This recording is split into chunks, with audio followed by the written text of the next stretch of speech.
What is going on, guys? Welcome back, and in this video we used donations from Merle Causey from Reno, Nevada, and also Andrew Young, originally from Hong Kong, now living in Vancouver. Merle wanted us to buy uniforms and Andrew Young wanted to support the campaign in Cambodia, so I thought we'd use their funds to get uniforms. I went back to the market where we usually see that very kind woman that's helped us and gives us a good bargain at the Bong Chuk market. The only problem with her is she's really slow. Like it drags out every transaction because when we buy stuff she opens it all up in a very languid way. It's just taking forever, man. Like I'm probably not gonna come back here because it takes too long. I told them to do it quick, but it takes them a really long time to count out 20 uniforms. No idea why. It's 20, not 20,000. This is incredible. I need to go.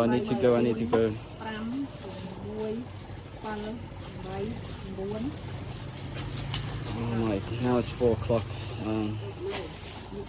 So long.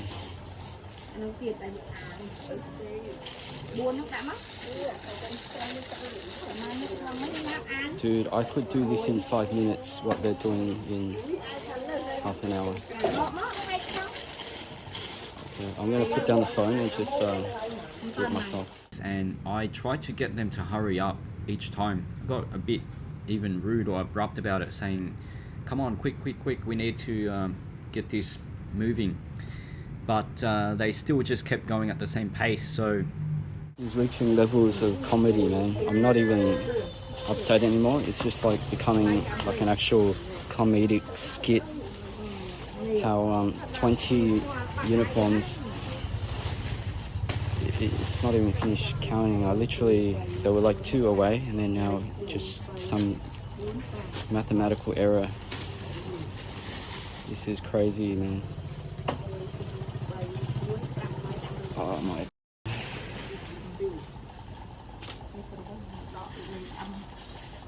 I need fast.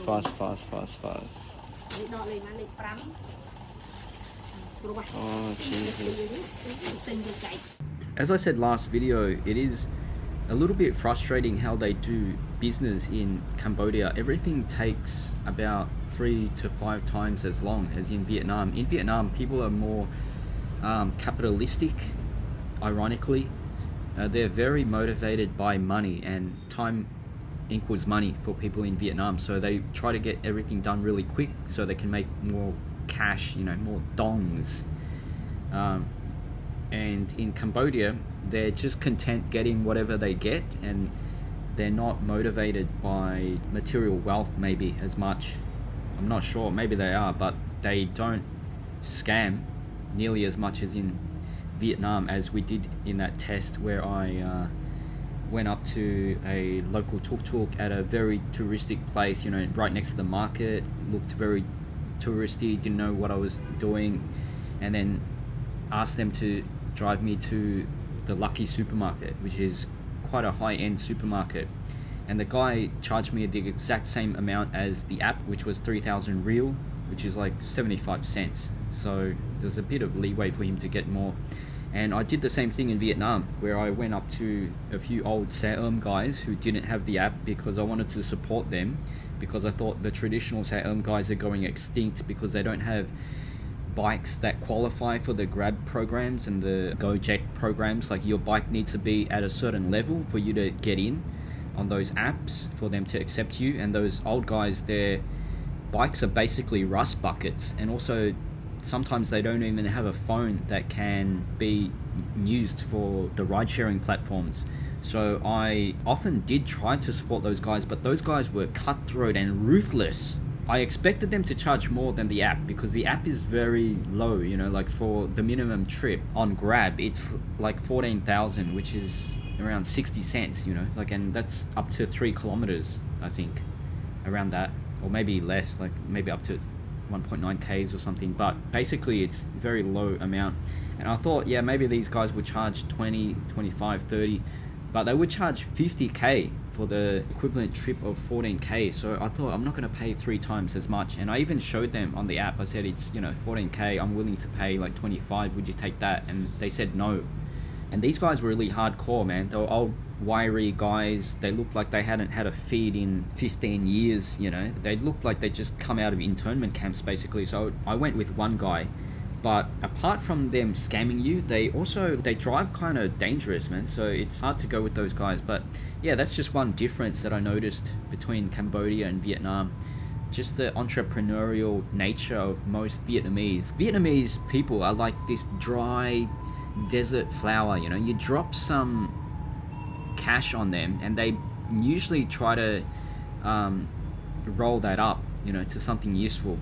And not everyone, and it's usually more the northerners that are like that. The southerners, they kind of live for the moment more. They're kind of a bit more Cambodian in nature, which is probably to be expected because they intermix, like on the border. There's probably a lot of intermixing of bloodlines and stuff like that. So there's going to be more Cambodian characteristics in the southern Vietnamese. Probably they're not going to like me saying that.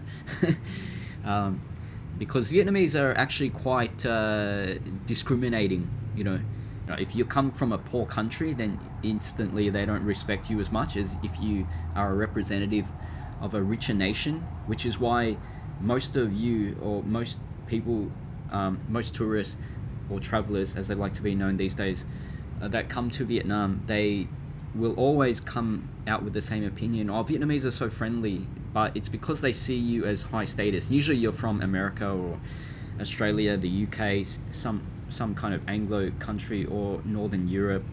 So as soon as they see that white patch of skin covering your body, they're like, yeah, these guys come from a richer country than us.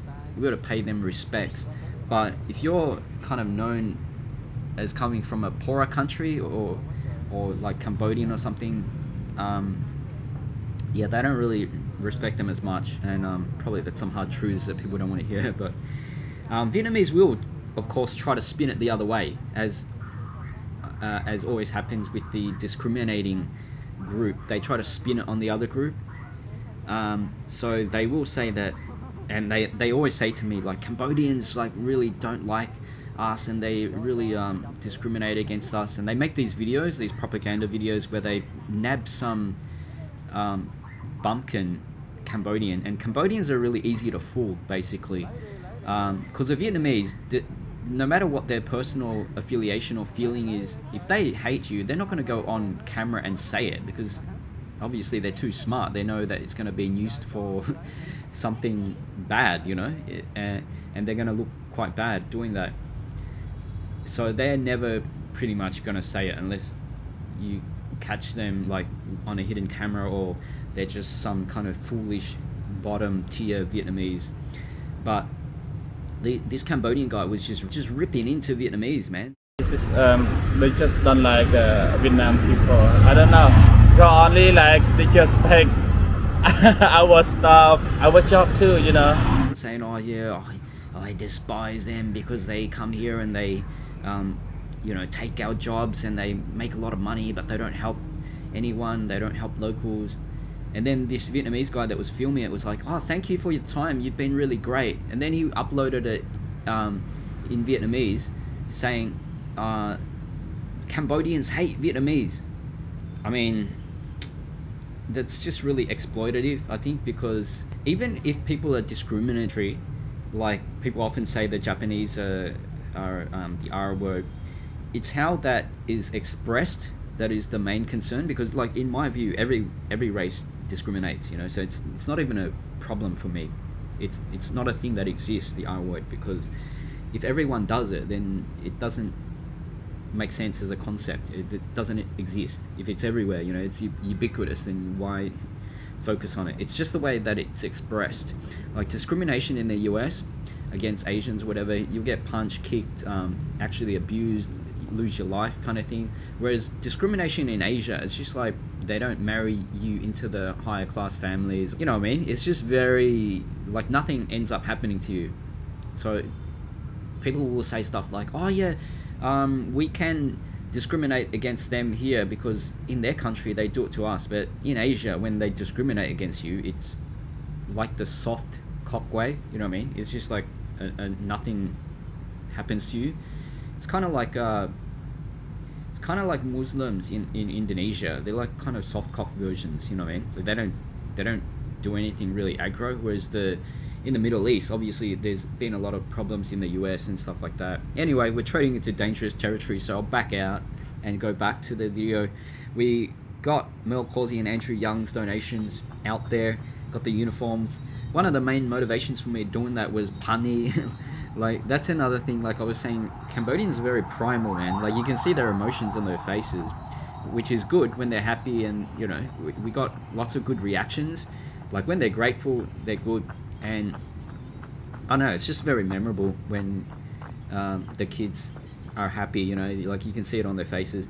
But when they're sad, like Pani was really disappointed that she didn't get the uniform, because apparently she did tell Nit, which is Donat's name, Nit to tell me, and then Nit didn't tell me, and then after a couple of trips, apparently Donat finally told me, and I said, well, you didn't really tell me that, so I didn't prepare it. And then Pani just looked really sad, like she had this sad face on, even though she was waving goodbye to us.